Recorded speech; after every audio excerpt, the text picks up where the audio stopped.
Magandang araw at magandang buhay mga kabarya. May papakita lang ako sa inyo na aking koleksyon. Isa sa pinakapoging 5 piso 1975 Ferdinand Marcos Sr. At ipapaliwanag ko na rin ang pagkakaiba nito dito sa aking hawak ngayon na 5 piso Ferdinand Marcos Sr. Ito kasing hawak ko ngayon na inyong nakikita, ito yung mga ordinaryo na 1975 5 piso Ferdinand Marcos Sr. Baka kasi meron ka nito at baka akalain mo pa na mataas ang presyo nito pero hindi. Dahil ito ay common coin lamang. Marami pa ang nag-i-exist ng ganito. At makikita mo ito kung member ka ng mga coin collectors sa FB. Hindi na nga halos ito pinapansin. Alam nyo ba ang halaga nito? Nakikita ko kasi ang bentahan nito ay nasa 20 pesos pataas lamang. At kung magandang klase, baka mabenta mo ng 30, 40, hanggang 50 pesos. Kaya kung marami ka nito, ay mas maganda kung gawin mo na lang itong token. Pwede mong ipamigay sa iyong mga kamag-anak dahil yung mga bata ngayon hindi na nila nakikita ang mga ganitong klaseng barya. Yung malalaki pa. May mga nakaraan na akong video nito na nagpapaliwanag kung ano-ano ang pagkakaiba ng mga 5 piso Ferdinand Marcos Sr. Pero kung hindi nyo napanood ay uulitin ko na lang tulad nitong hawak ko na sabi ko na ito ay ordinaryo dahil ang palatandaan nito ay makikita sa likod.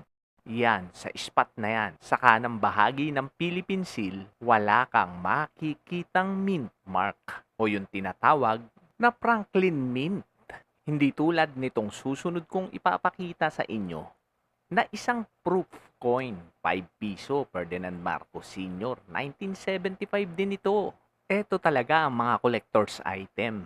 Special kasi ang pagkakagawa nito. Tignan nyo naman sa itsura, ang kinis. At karamihan ng ganito ay uncirculated. Ibig sabihin, hindi pa talaga nahahawakan dahil karamihan ng ganito ay silyado pa. At tingnan nyo ang pagkakaiba nito sa ordinaryong 5 piso. Yung nasa likod na tinutukoy ko kanina, ito ay merong mint mark gawa sa Pennsylvania, USA, Franklin Mint. Pogi na rin itong maituturing pero mas pogi ang susunod kong ipapakita sa inyo. Isang 1975 5 piso na may grade na PF69 Ultra Cameo. Ibig sabihin lang yan, almost perfect siya. Dahil ang perfect grade ng Numismatic Guarantee Company o NGC ay 70 points. Samantalang ito ay 69 lamang.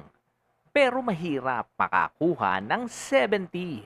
At alam nyo ba, sa buong mundo, ang may hawak lang ng PF70 ay 3 lamang.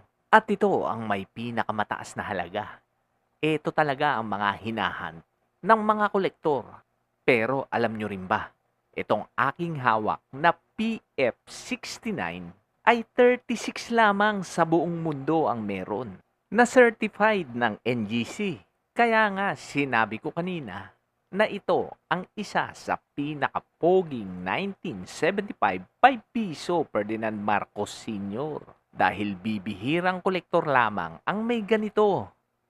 Ito talaga ang umaabot na libo ang halaga. Kaya nga kapag nakakapanood ako ng mga peking kolektor at sinasabi na bibili raw sila ng 5 piso na ang ipinapakita ay mga common coin tulad nito at bibilhin daw nila sa presyong libo. Abay, huwag kayong maniniwala sa mga ganyan. Mga pasakay lang yan. Hindi talaga mga bumibili yan. Mga paasa lang. At dyan, kung natatapusin ang aking kwento.